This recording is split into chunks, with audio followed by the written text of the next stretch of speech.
Hello， 大家好，我是老祖。很多朋友问过我这样的问题：队友也去打起来了，我该不该去帮忙？我什么时候回城，什么时候游走才不会亏线？为什么我看王者选手一边打架补刀还能那么多？为了揭开这些疑惑，今天给大家带来了撸啊撸理论的第2期视频。看完本期视频，这些问题你都会得到答案。上期视频我们讲了如何看线，包括判断兵线的作战结果、作战时间和交汇地点。本期我们就讲一下如何用线，具体会涉及到2个知识点。第一，兵线在各个交汇点的优劣势，其中还包括控线技巧、快推线、慢推线的技巧。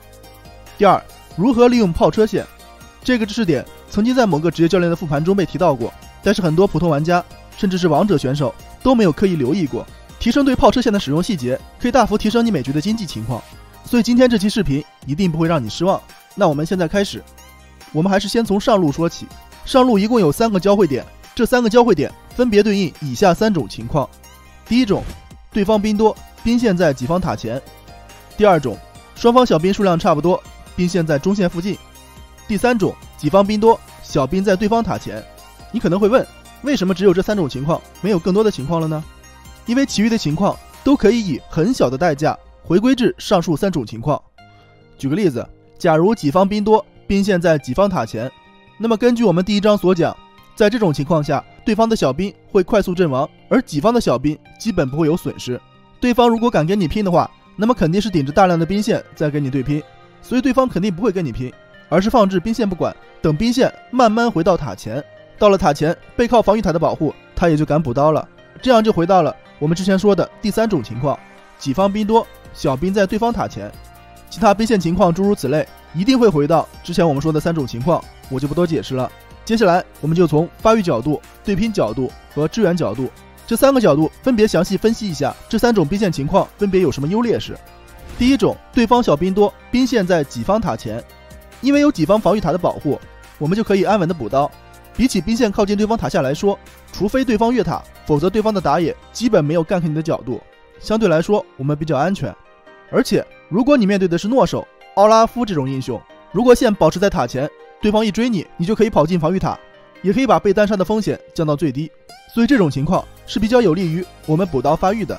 而从对拼角度来看，这种情况下对方小兵要更多一些，如果贸然对拼，我们是不占优势的，所以我们在对拼前需要处理兵线，如果不处理兵线的话，小兵打你可能比你消耗敌人要更疼，所以在这种情况下，我们的进攻相对要困难一些，对拼起来基本上会处于劣势。而从支援角度来看，如果野区打起来了，对方可以把兵线一推就去支援，而我们则会面临2难的困境。支援的话，我们会丢一大波兵线；不支援的话，队友会面临1打2或者2打3的处境，队友基本上是很难打过的。有很多同学问过我，就这种情况下，到底应不应该去支援呢？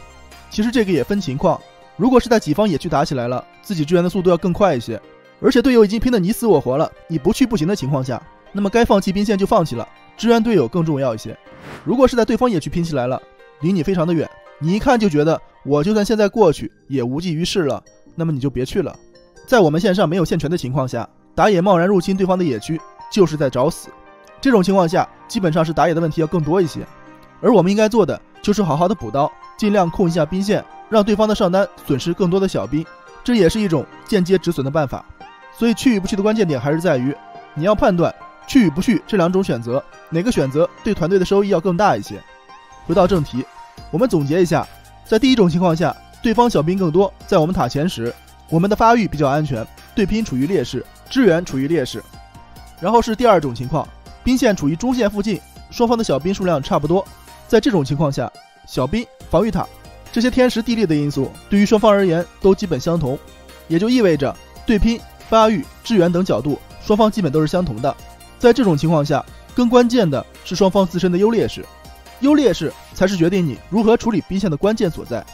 假如我们是劣势方，这时候如果我们贸然补刀，对方肯定会打我们，而我们又打不过他们，那我们应该怎么办呢？第1种解决办法，放线，强忍着无法补刀的痛苦，在草里安安静静的看着对面补刀。这样的话，你会损失3到4个小兵，在下一波兵线到来以后，对方的小兵数量会更占优势。根据之前讲过的兰彻斯特平方率，己方的小兵会迅速阵亡，而对方的小兵损失比较少，兵线就会推到我们塔前，我们就可以背靠防御塔发育了。而如果想一直让兵线处于这个位置，我们不可避免的会涉及到控线的技巧，这个我们放到视频结尾单独讲。回到正题，可能有人会说了，哎呀老姐啊，我是劣势，兵线虽然在中间，但是兵线已经在慢慢往前推了，它不往我这边推啊，这时候怎么办呢？这时候有3种解决办法。第一种，喊打野来帮你推线，迅速把兵线推到对方塔下，从而让兵线回推。第二种，抓住对方去插眼或者走位失误的时机，尽可能的推线，等下一波兵线一到，小兵数量会占绝对优势，你可以借着小兵的力量，从而让自己的对拼处于优势，对方就不敢跟你拼了，你就可以把兵线处理到对方塔下了。这种方法适合在劣势不大时使用。如果打野也不来，你也没有机会碰到线，这时候应该怎么办呢？这时候给大家推荐第3种方法，在草里挂机。不过这个挂机还真不是在开玩笑，能在草里待着不死，能吃到经验的话，一定要比被单杀强很多。在上路，只要你等级跟得上，坚持到队友来帮你推线，甚至击杀对手以后，劣势会被瞬间扳回来。第4种，赌博式的做法，强行去骚扰对方的打野或者中单，对方的上单看到你在中路，有很大概率会放弃控线，希望趁你不在的时间把线推进塔。这时候我们再回线的话，兵线就会回到我方塔下。好了，上面就是兵线处于中线，而我们处于劣势时的做法了。而假如我们是优势，当兵线处于中线时，我们应该怎么做呢？既然我们已经是优势了，我们就应该想办法扩大优势。这里给大家讲3种扩大优势的方法。第一种，越线压人，只要你站在远程小兵的检测范围之外，然后跟对方对拼，小兵是不会打你的，而对方又拼不过你，这时候对方就会损失大量的生命值。而且如果你压得够狠，你可以将对方压出小兵的经验区，而自己则处于经验区内，这时候你就通过越线压人占据了经验优势。这种越线压人压制经验的方法在1级时尤为有效。为什么呢？因为单人线一共有2个比较关键的升级节点。第一个是在第2波兵阵亡一个兵后，单人线的英雄会升到2级。如果你在1级时通过越线压人让对方漏掉了1到2个兵的经验，那么在小兵阵亡以后，你可以升到2级，但是对方不行。第2个节点是3分多1点上线的这波线，如果你一个兵的经验没漏，或者最多只漏了一个远程兵的情况下，吃完这波线可以到4级。而对方如果漏掉了一个近战兵的经验，那么这波线吃完是到不了4级的。也就是说，通过1级的越线压人，可以让对方在升2、升4这2个节点都很难受，你就可以利用这2个节点的等级优势，尽可能的压制对手。再强调一下，上面我们说的是兵线在中线时第1种扩大优势的方法，越线压人，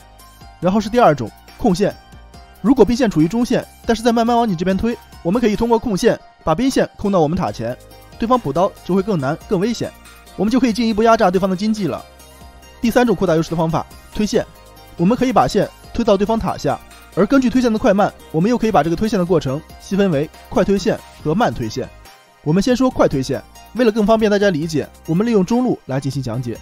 所谓的快推线，就是在兵线相遇以后，迅速的清兵，尽量先清近战兵，然后清远程兵，这样可以把清兵的效率最大化。清完兵线以后，你可以抓住这波兵线进塔，而下一波兵线还没接上的时间，去做视野或者支援打野入侵野区，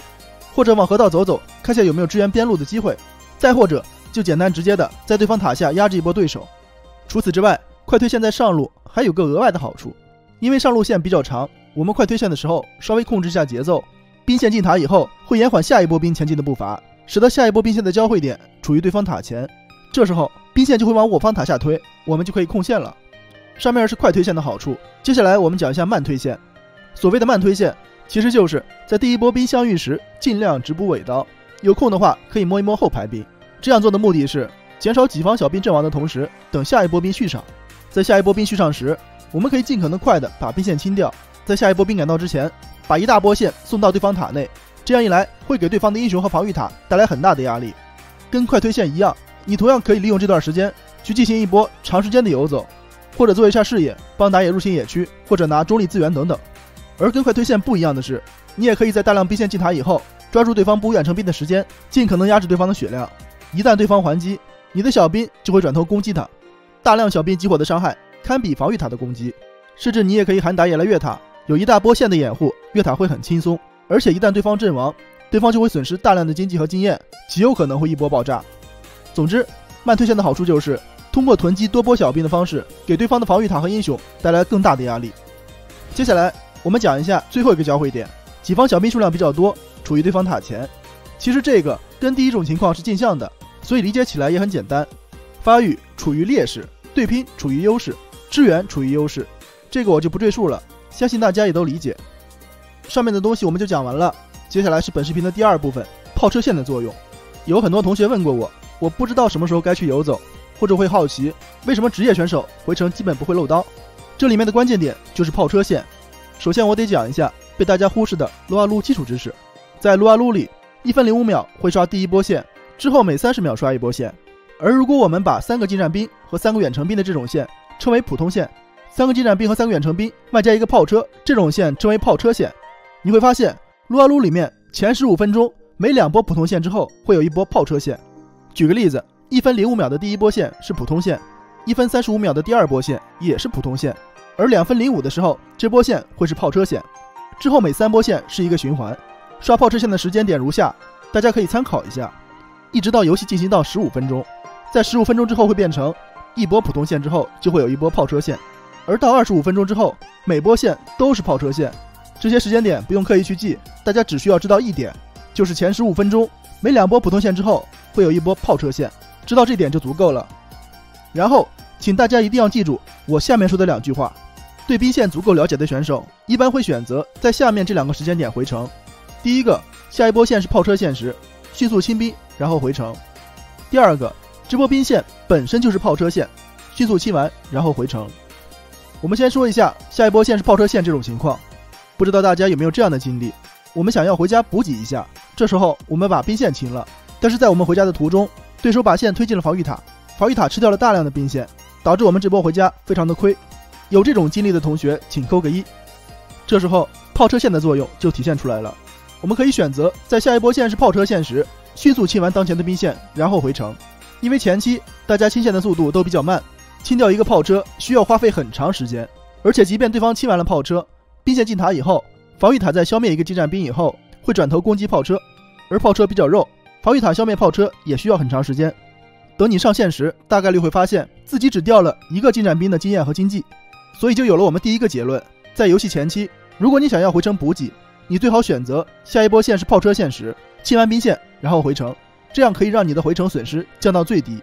而且这种方法在你劣势时尤为关键，因为优势方总是能掌控线权，如果你随意找个时间回城，很可能会丢失很多的兵线，甚至被对方拆掉塔皮，劣势就会越来越大。然后咱们再说另一种情况，现在已经是炮车线了，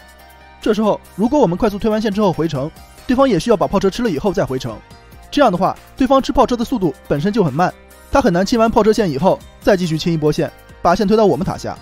即便他连吃2波线把线推到我们塔下了，我们也回到线上了，这时候我们不但不会漏经验，而且对方如果回城不及时，还可能被我们打断，导致装备和血量落后，变为被动局面。而对方如果也只是想吃一波炮车线然后回城，这时候高血量的炮车会把兵线拦在对方塔下，间接的把兵线交汇点前移。当你上线时，兵线会形成回推线，方便你控线的同时，对方会损失很多的小兵。其实这种做法就是快推线，只不过有了炮车的加持，这种做法的效果会更明显一些。同理，如果我们把炮车线放到中路来讲，既然你可以利用炮车线回城，那么你就可以利用炮车线游走。在你知道下一波线是炮车线时，你可以快速把这波线清完，然后去游走，可以把自己游走的损失降到最低。概念性的东西都讲完了，可能大家听得也比较辛苦，不知道各位接受了多少。但是你需要知道，上面给大家讲的全部都是策略，实施策略依赖的是你的技术和技巧。所以视频的最后给大家介绍一些控线的方法，或者说小技巧。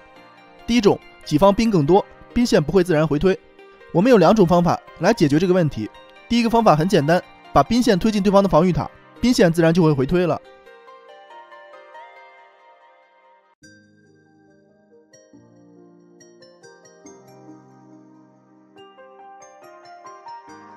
第二个方法是尝试跟对方对拼，利用对方的技能来消耗己方的小兵。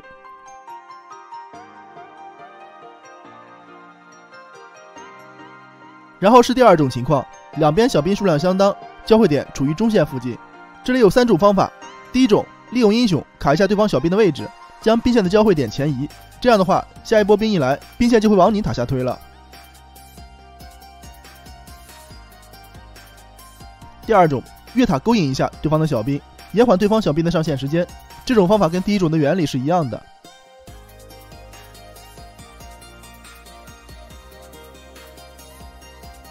然后是第3种，如果你正好需要使用 TP 上线，你可以在兵线上线之前 TP 一个近战兵或者炮车。如果兵线已经上线了，你可以 TP 一个没有挨打的小兵，让对方的小兵形成多打少，也是根据我们之前讲过的兰彻斯特平方律，兵线就会慢慢往你塔下推。